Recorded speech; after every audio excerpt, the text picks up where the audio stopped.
اور ہم نے یہ بڑا نقطہ اٹھایا ہے، اور ان کا مقصد یہ ہے کہ ہماری ان بھونڈی باتوں سے اگر ایک بھی ایمان والے کا ایمان ہم نے خراب کر لیا تو ہم کامیاب ہو گئے۔ وہ دراصل شیطان کے ساتھی اور مددگار تھے۔ اس کا مقصد اصل میں قرآن کی تعلیم میں رکاوٹ ڈالنا تھا۔ وہ چاہتے تھے کہ کوئی قرآن پر یقین نہ کرے، کوئی قرآن پر عمل نہ کرے، تاکہ گمراہی کے اندھیرے کبھی کم نہ ہو سکیں۔ ان کو یہ ڈر تھا کہ اگر قرآن کا علم پھیلتا گیا تو ہمارا کیا ہوگا، اس لیے وہ بے سروپا اعتراضات کر کے دوسروں کے ایمان اور ذہن خراب کرنے کی کوشش میں لگے رہتے۔ وہ خود تو تعصب کی وجہ سے حق کو قبول نہیں کرتے تھے، بلکہ قبول کرنے والوں کو بھی وسوسوں میں ڈالنا چاہتے تھے، حالانکہ یہ ان کی کم عقلی تھی۔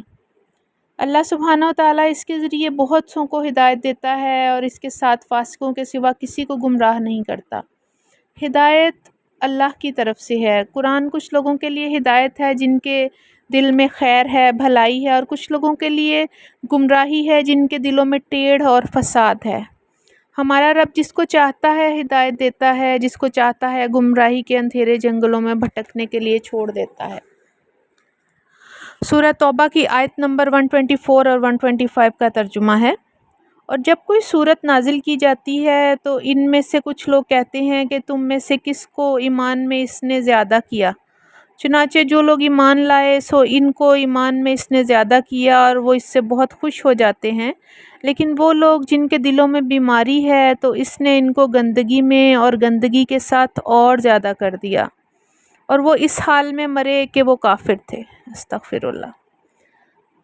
اللہ کا کلام سراسر ہدایت ہے۔ کفار اس کو اس نیت سے نہیں پڑھتے تھے، نہ سمجھتے تھے کہ اس سے فائدہ حاصل کریں، بلکہ اس کو تنقید کے لیے پڑھتے تھے کہ کوئی پوائنٹ ہاتھ آئے اور ہم اس کو بنیاد بنا کر قرآن کے خلاف پروپیگنڈا شروع کریں، اور وہ اسی وجہ سے بھٹکتے ہی چلے گئے۔ جب سفر ہی غلط راستے پر کریں گے تو منزل پر کیسے پہنچ سکتے تھے؟ سو ان کی منزل جہنم تھی۔ اور جو اللہ کے اپنے بندے تھے یعنی مومنین، وہ ایک ایک لفظ میں ہدایت کے متلاشی تھے، اور اگر کچھ سمجھ نہ پاتے تو اسے اپنی کم عقلی تصور کرتے اور اللہ سے دعا کرتے کہ یا اللہ اسے ہم پہ واضح کر دے، اس کا مطلب ہم پر کھول دے، ہمارے ذہنوں کو وسعت دے دے تاکہ ہم اس کا صحیح مطلب سمجھ سکیں۔ اور اللہ اپنے ان بندوں کو ہدایت کا نور بخش دیتا جس کی روشنی میں وہ جنت کی طرف سفر کرتے اور سفر کے اختتام پر ان کو جنت کا تحفہ حاصل ہوتا۔ یقیناً یہی لوگ کامیاب اور عقل مند تھے۔ سورہ نساء کی آیت نمبر 115 کا ترجمہ ہے، تو ہم اس کو ادھر ہی پھیر دیں گے جدھر وہ پھرے گا اور اسے جہنم میں داخل کریں گے، اور وہ بہت ہی بری لوٹنے کی جگہ ہے، اور وہ اس کے ساتھ فاسقوں کو سوا کسی کو گمراہ نہیں کرتا۔ اس سر تفاسیر 21/1 کی روایت ہے۔ فاسق اللہ تعالیٰ کے حکم، ایمان اور عمل صالح سے نکل جاتے ہیں، فسق اطاعت سے نکل جانے کو کہتے ہیں۔ تفسیر طبری کی روایت نمبر 262/1 ہے۔ فاسقوں سے یہاں مراد منافق ہیں۔ سورہ توبہ کی آیت نمبر 6 کا ترجمہ ہے، یقیناً منافق ہی نافرمان ہے۔ اللہ تعالیٰ اسی کو گمراہ کرتا ہے جو اپنے نفس کے سرکش گھوڑے پر سوار ہو کر اللہ تعالیٰ کے اور اللہ کے رسول کی کسی بھی حکم کو نہیں مانتا، اور وہ اللہ کی کتاب کو اور کتاب میں موجود احکامات کو نظر انداز کرتا ہے، اور اللہ کی کتاب کی پیروی نہیں کرتا بلکہ اپنے نفس کی پیروی کرتا ہے۔ فاسق صرف اپنی ذات اور اپنے دنیاوی مفادات سے محبت کرتا ہے، اور یہی محبت کینسر کی شکل اختیار کر جاتی ہے اور اس شخص کی دنیا اور آخرت تباہ و برباد ہو جاتی ہے۔ اس کا انجام صرف اور صرف جہنم کا ایندھن بننا ہوتا ہے۔ اس لیے وہ اسی راستے کو اختیار کرتا ہے جو اسے تب تک دوڑاتا ہے جب تک وہ اپنے ٹھکانے یعنی جہنم تک نہیں پہنچ جاتا۔ استغفر اللہ۔ اب ہم سورہ بقرہ آیت نمبر 27 کا ترجمہ دیکھتے ہیں انشاءاللہ۔ وہ جو اللہ تعالیٰ کے عہد کو پختہ کر کے بعد میں توڑ دیتے ہیں اور اسے کاٹ دیتے ہیں جس کے بارے میں اللہ تعالیٰ نے حکم دیا ہے کہ اسے ملایا جائے، اور زمین میں فساد کرتے ہیں، یہی لوگ خسارہ اٹھانے والے ہیں۔ اب ہم سورہ بقرہ آیت نمبر 27 کی تفسیر دیکھتے ہیں۔ اس آیت میں اللہ تعالیٰ نے فاسقوں کی صفات بیان کی ہیں۔ ایک، وہ اللہ تعالیٰ کے عہد کو پختہ کر کے توڑ ڈالتے ہیں، دوسری قطع رحمی کرتے ہیں، اور تیسری زمین میں فساد کرتے ہیں، اور انہی لوگوں کو خسارہ اٹھانے والے کہا گیا ہے۔ اللہ تعالیٰ اور بندے کے درمیان سب سے بڑا عہد الست ہے، جس کا ذکر سورہ الاعراف میں آئے گا انشاءاللہ۔ یہ عہد عالم ارواح میں تمام ارواح انسانیہ نے کیا تھا، ان میں بھی تھی، آپ بھی تھے، سب تھے، یعنی آج تک جتنے انسان دنیا میں آ چکے ہیں اور جتنے قیامت تک آئیں گے اس عہد کے وقت موجود تھے ارواح کی صورت میں، جسم موجود نہیں تھے اس وقت، اور ہماری روح ہی ہمارا اصل ہے، اور پہلے ہماری روح کی تخلیق ہوئی تھی۔ عہد الست میں تمام بنی آدم سے اللہ تعالیٰ نے دریافت فرمایا، الستُ بربکم، کیا میں تمہارا رب نہیں ہوں؟ اور سب نے یک زبان ہو کر ایک ہی جواب دیا، بلا، کیوں نہیں۔ یہ جو فاسق ہیں انہوں نے یہ عہد توڑ دیا۔ مسند احمد کی روایت ہے، اس کا کوئی ایمان نہیں جو امانت کی پاسداری نہیں کرتا، اور اس کا کوئی دین نہیں جو عہد کی پاسداری نہیں کرتا۔ اللہ سے عہد کی پاسداری یہ ہے کہ انسان اللہ تعالیٰ کے احکامات بجا لائے، اس کے روکے سے رک جائے، اور نبی اکرم صلی اللہ علیہ وآلہ وسلم کی نبوت پر ایمان لائے اور ان کی تصدیق کرے۔ ان دونوں چیزوں پر عمل کر کے ہی ہم اللہ کے رب ہونے کے عہد کو نبھا سکتے ہیں۔ اللہ تعالیٰ نے عہد کو پورا کرنے کی سخت تاکید کی ہے۔ کافر عہد کی پرواہ نہیں کرتے اور اس کو توڑ ڈالتے ہیں، اور اللہ تعالیٰ کے اوامر کو ترک کرتے ہیں، اور ان معاہدوں کا پاس بھی نہیں کرتے جو ان کے درمیان آپس میں ہوئے تھے۔ اور آیت کے اگلے حصے کی طرف بڑھتے ہیں، اور وہ اسے کاٹ دیتے ہیں جس کے بارے میں اللہ تعالیٰ نے حکم دیا کہ اسے ملا دیا جائے، اور زمین میں فساد کرتے ہیں۔ اللہ تعالیٰ ہمیں رشتوں کو جوڑنے کا حکم دیتے ہیں۔ سب سے بڑا رشتہ ہے اللہ اور بندے کا رشتہ، اس کو ہم اللہ کا حکم مان کر عمل صالح اختیار کر کے جوڑ سکتے ہیں۔ اس کے بعد ہمارا رسول خدا سے رشتہ ہے۔ اس رشتے کو جوڑنے کے لیے ہمیں ان کی تعلیمات پر عمل کرنا ہے اور ان کو آخری نبی ماننا ہے۔ اس کے بعد ہماری باقی تمام دنیاوی رشتے آتے ہیں، بہن بھائی، ماموں چاچو، خالہ، دادا دادی، نانا نانی وغیرہ۔ اور اس کے بعد انسانیت کا رشتہ آتا ہے جو کہ تمام انسانوں کا آپس میں موجود ہے، اور یہ بڑا ہی قیمتی رشتہ ہے، اور تمام رشتہ داروں اور تمام انسانوں کی حقوق کی ادائیگی بھی نہایت ضروری ہے۔ اور مال کی طلب میں، اپنی ذاتی غرض کے لیے، اپنے تکبر میں اپنے تمام رشتوں کے حقوق ادا نہ کرنا قطع رحمی کہلاتا ہے، اور یہی کاٹ دینا ہے۔ مسلم کی روایت نمبر 6519 ہے، سیدہ عائشہ رضی اللہ عنہا سے روایت ہے، رسول اللہ صلی اللہ علیہ وآلہ وسلم نے ارشاد فرمایا، رشتہ داری عرش کے ساتھ لٹکی ہوئی ہے اور کہتی ہے، جس نے مجھے جوڑا اللہ تعالیٰ اسے جوڑے گا، اور جس نے مجھے توڑا اللہ تعالیٰ اس سے دور ہوگا۔ مسلم کی روایت نمبر 6521 ہے، سیدنا جبیر بن مطعم رضی اللہ عنہ سے روایت ہے کہ رسول اللہ صلی اللہ علیہ وآلہ وسلم نے ارشاد فرمایا، رشتہ داری توڑنے والا جنت میں داخل نہیں ہوگا۔ اب اس آیت کے آخری حصے کی طرف بڑھتے ہیں، اور زمین میں فساد کرتے ہیں، اور یہی لوگ خسارہ اٹھانے والے ہیں۔ آپ دیکھیں کہ جتنے رشتے اور ان کے حقوق ہم نے دیکھے، یعنی رب کا بندے سے، نبی پاک صلی اللہ علیہ وآلہ وسلم کا رشتہ انسان سے، اور رشتہ داروں سے رشتہ انسان کا، اور تمام انسانوں سے انسانیت کا رشتہ، یہ سب اگر کاٹ دیے جائیں اور ان کی حق تلفی کی جائے تو زمین میں کتنا بڑا فساد واقع ہو جائے۔ اور یہ فاسق لوگ ایسے ہی ہیں، دنیا میں فساد پھیلانے کا ذریعہ بنتے ہیں، کیونکہ یہ حقوق اللہ اور حقوق العباد کسی کا بھی حق ادا نہیں کرتے، جس کے نتیجے میں زمین میں فساد کرنے والے بن جاتے ہیں، اور یہی لوگ ہیں جو اپنی دنیا اور آخرت اپنے ہاتھوں سے تباہ کر لیتے ہیں۔ ان کی قسمت میں نہ دنیا کا فائدہ ہے نہ آخرت کا، کیونکہ ایمان کے نقصان کے بعد یہ کسی بھی چیز سے فائدہ اٹھانے کے قابل ہی نہیں رہتے۔ سورہ رعد کی آیت نمبر 25 کا ترجمہ ہے، اور جو لوگ اللہ تعالیٰ کے عہد کو اس کی پختگی کے بعد توڑ دیتے ہیں اور وہ اس کو کاٹ ڈالتے ہیں، جن کے بارے میں اللہ تعالیٰ نے حکم دیا کہ انہیں ملایا جائے، اور زمین میں فساد کرتے ہیں، یہی لوگ ہیں، ان پہ لعنت ہے، اور ان کے لیے گھر کی خرابی ہے۔ تو یہ جو فساد کرنے والے ہیں دراصل یہ دائمی خسارہ اٹھانے والے ہیں، اور یہ خسارہ ہمیشہ کا خسارہ ہے جس کے بعد کوئی فائدہ ان تک نہیں پہنچ سکتا۔ سورہ بقرہ آیت نمبر 28 کا ترجمہ دیکھتے ہیں۔ تم کیسے اللہ تعالیٰ کے ساتھ کفر کرتے ہو حالانکہ تم بے جان تھے تو اس نے تمہیں زندگی عطا کی، پھر وہ تمہیں موت دے گا، پھر وہ تمہیں زندہ کرے گا اور پھر اسی کی طرف تم لوٹائے جاؤ گے۔ اب ہم آیت نمبر 28 کی تفسیر دیکھتے ہیں۔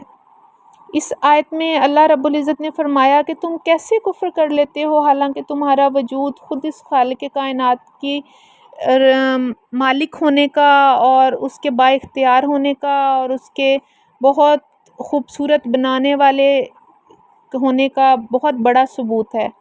تم خود پر غور کرو، جمے ہوئے خون سے اتنا مکمل انسان بنانے والے رب کا انکار کرتے ہو، وہ رب جس نے تمہیں سننے والا، دیکھنے والا، ذائقوں کو محسوس کرنے والا، سوچنے والا، بولنے والا اتنا خوبصورت انسان بنایا، اتنا خوبصورت کہ تم خود بھی خود کو دیکھ کر خوش ہو جاتے ہو۔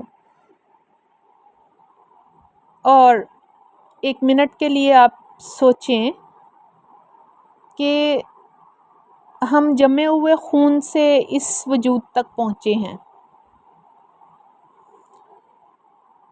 اور ہم میں یہ سوچ نہیں کہ میرا اصل جمع ہوا خون تھا، یہ رب کی مہربانی ہے کہ آج جس خوبصورت حالت میں ہوں، یہ اس کا فضل ہے، اس کا کرم ہے کہ ایک بے جان بوٹی کو کیا سے کیا بنا دیا۔ الحمدللہ۔ ان تمام نشانیوں اور نعمتوں کے باوجود اے انسان تو کفر اختیار کرتا ہے، تعجب ہے۔ اسی رب نے ہمیں روح کی صورت پیدا کیا، عہد الست کے وقت پھر ان روحوں کو سلا دیا گیا، یہ گویا پہلی موت تھی جو ہم گزار کر آئے ہیں۔ قرآن کریم میں موت کو نیند سے تشبیہ دی گئی ہے۔ پھر دنیا میں پیدائش کا مرحلہ آیا، ماں کے پیٹ میں اس رب نے انسان کو 4 ماہ کی عمر میں زندہ کیا، اس میں روح پھونکی، سو یہ پہلی زندگی ہے۔ جب ہم اپنے جسم کے ساتھ زندہ ہوئے اور پہلی موت یعنی نیند سے جاگے، اب جو موت آئے گی وہ دوسری موت ہوگی جب ہم اپنی طبعی عمر پوری کر کے فوت ہوں گے، اور یہ ہماری دوسری موت ہوگی، اور اس کے نتیجے میں ہمارا جسم وہیں چلا جائے گا جہاں سے آیا تھا یعنی مٹی میں، اور ہماری روح بھی جہاں سے آئی تھی وہیں واپس چلی جائے گی۔ بخاری کی روایت نمبر 4482 ہے۔ سیدنا ابن عباس رضی اللہ عنہ سے روایت ہے کہ نبی کریم صلی اللہ علیہ وآلہ وسلم نے فرمایا، اللہ تعالیٰ نے ارشاد فرمایا، ابن آدم نے مجھے جھٹلایا حالانکہ یہ اس کے لیے مناسب نہ تھا، اس نے مجھے گالی دی، استغفر اللہ، حالانکہ یہ اس کے لیے مناسب نہ تھا۔ اس کا مجھے جھٹلانا تو یہ ہے کہ وہ کہتا ہے کہ میں اسے دوبارہ زندہ کرنے پر قادر نہیں ہوں، اور اس کا مجھے گالی دینا یہ ہے کہ میرے لیے اولاد بتاتا ہے، میری ذات اس سے پاک ہے کہ میں اپنے لیے بیوی یا اولاد بناؤں، بے شک۔ سورہ بقرہ کی آیت نمبر 29 کا ترجمہ دیکھتے ہیں۔ وہی ہے جس نے تمہارے لیے وہ سب کچھ پیدا کیا جو زمین میں ہے، پھر اس نے آسمان کی طرف توجہ فرمائی، پس اس نے ان کو درست کر کے 7 آسمان بنا دیے، اور وہ ہر چیز کو خوب جاننے والا ہے۔ اب ہم آیت نمبر 29 کی تفسیر دیکھتے ہیں۔ اس آیت میں اللہ پاک نے اپنے احسانات کا ذکر کیا ہے جو اس نے اپنی مخلوقات پر کیے، یعنی جو کچھ زمین میں موجود ہے جس سے انسان نفع اٹھاتا ہے، ہر چھوٹی سے چھوٹی اور بڑی سے بڑی ہر چیز کا خالق و مالک صرف اور صرف اللہ تعالیٰ ہے۔ یہ اس کا رحم ہے، اس کا کرم ہے، اس کا فضل ہے کہ اس نے ہمارے لیے اتنی نعمتیں، آسانیاں اور رزق اس زمین میں پیدا کیا۔ وہ ہمارا خالق ہے، اس لیے بخوبی واقف ہے ہماری ضروریات سے، سو اس نے کوئی کمی نہیں چھوڑی زمین میں، کوئی ایسی ضرورت نہیں ہے انسان کی جس کا حل اللہ پاک نے نہ پیدا فرمایا ہو۔ یہ ہمارے رحیم و کریم رب کا رحم اور کرم ہے، اس نے زمین میں ہمیں نفع پہنچانے والی تمام موجودات کو پیدا فرمایا، اور پھر اس نے آسمان کی طرف توجہ فرمائی۔ اللہ تعالیٰ کا آسمانوں کے اوپر عرش پر چڑھنا، خاص مواقع پر آسمان دنیا پر اترنا اللہ تعالیٰ کی صفات میں سے ہے جس پر ایمان رکھنا ضروری ہے۔ عرش سے مراد مخلوقات کا احاطہ کرنے والی چھت ہے۔ ہم عرش کی مادہ کے بارے میں کچھ نہیں جانتے، اور کوئی حدیث بھی ایسی نہیں ہے جس میں ہمیں اس کے بارے میں وضاحت مل سکے۔ عرش اللہ تعالیٰ کی مخلوقات میں سب سے بڑا ہے، بس اس نے ان کو درست کر کے 7 آسمان بنا دیے، یعنی اللہ تعالیٰ نے 7 آسمانوں کو پیدا کیا اور پھر انہیں مضبوط و مستحکم کیا۔ آسمان کا ایک مادی وجود ہے، وہ حقیقت ہے، محض بلندی کو آسمان نہیں کہا جا سکتا۔ آسمانوں کی تعداد 7 ہے، حدیث کے مطابق 2 آسمانوں کے درمیان 500 سال کی مسافت ہے۔ آپ غور کریں، جس رب نے اتنی بڑی اتنی عظیم چیزیں پیدا کیں جن کو سوچ کر ہی عام انسان کا ذہن حیران، پریشان اور تھکاوٹ کا شکار ہو جاتا ہے، آسمانوں پر ہی غور کریں، 7 آسمان اور ہر آسمان کے درمیان 500 سال کا فاصلہ۔ یہ صرف ہمارا عظیم رب ہی بنا سکتا ہے، جس کے اختیارات اور علم کی کوئی حد نہیں، اور اس کے اختیارات اور علم لامحدود ہے، اور وہ ہر چیز کو خوب جاننے والا ہے، یعنی ہمارا رب ہر چیز کا کلی اور جزوی علم رکھتا ہے۔ اللہ تعالیٰ اپنے علم کی وجہ سے ہر چیز پر حاوی ہے۔ سورہ ملک کی آیت نمبر 14 کا ترجمہ ہے، کیا وہی نہیں جانتا جس نے پیدا کیا؟ وہ نہایت باریک بین، خوب باخبر ہے۔ تو جن، انسان، حیوان، سورج، چاند، ستارے، زمین، آسمان، تمام آبی اور زمینی مخلوقات، یہ تمام ہمارے رب کے خالق ہونے کی دلیل ہیں، اور یہ اس کی قدرت کا عملی نمونہ ہے۔ اب ہم سورہ البقرہ کی آیت نمبر 30 کا ترجمہ دیکھتے ہیں۔ اور جب تیرے رب نے فرشتوں سے کہا، یقیناً میں زمین میں ایک جانشین بنانے والا ہوں، انہوں نے کہا تو زمین میں اس کو بنائے گا جو اس میں فساد کرے گا اور خون بہائے گا، اور ہم آپ کی تعریف کے ساتھ آپ کا ہر عیب سے پاک ہونا بیان کرتے ہیں اور آپ کے لیے پاکیزگی بیان کرتے ہیں۔ اللہ تعالیٰ نے فرمایا، بے شک میں وہ جانتا ہوں جو تم نہیں جانتے۔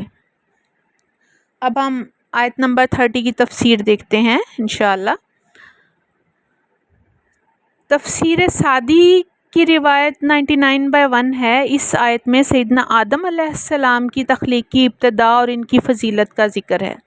جب اللہ تعالیٰ نے انسان کی تخلیق کا ارادہ کیا تو اس نے فرشتوں کو آگاہ کیا اور فرمایا کہ وہ آدم علیہ السلام کو زمین کے اندر خلیفہ بنائے گا، اور ملائکہ آپ کو پتہ ہے کہ نورانی جسم رکھتے ہیں، نہ وہ کھاتے ہیں نہ وہ پیتے ہیں، اور وہ اپنے رب کی کبھی بھی نافرمانی نہیں کرتے، اور ہمہ وقت اپنے رب کی اطاعت اور عبادت گزاری میں لگے رہتے ہیں۔